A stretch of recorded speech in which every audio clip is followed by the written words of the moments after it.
New safety measures have been implemented in this year's Exercise Wallaby, which is the Singapore Armed Forces' largest annual overseas exercise. Now, they come on the recommendations of a committee of inquiry tasked to look into the death of 3rd Sergeant Gavin Chan in a Bionics vehicle accident during last year's exercise in Australia.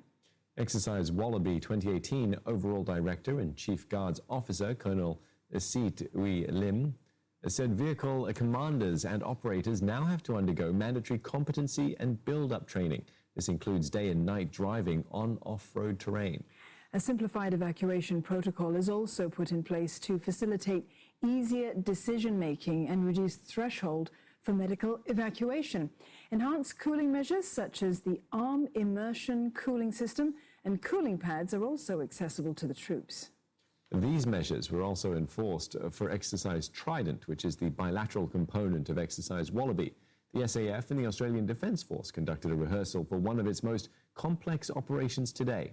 And Ahmad Khan was in Rockhampton to file this story. Here comes the first wave of many to follow. They are the beach party that secures the area before the battalion joins them to move inland. This is the ship-to-shore operation of Exercise Trident. This year is the beach setup for Exercise Trident. The setup is roughly 300 meters long. That's roughly the length of 3 football fields. Now, if you notice, there are different colored flags. They demarcate where the fast crafts will beach and also for the troops and vehicles to move in to shore. 10 fast crafts will transport an entire battalion, along with up to 15 support vehicles. It's cooperation and precision of the highest level between the Army and the Navy.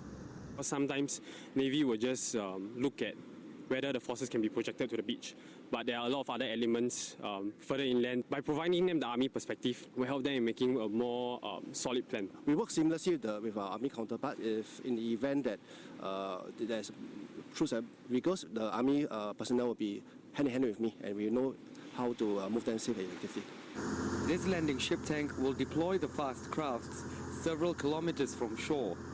For this full-time national serviceman, maneuvering the vessel in unfamiliar conditions takes some getting used to.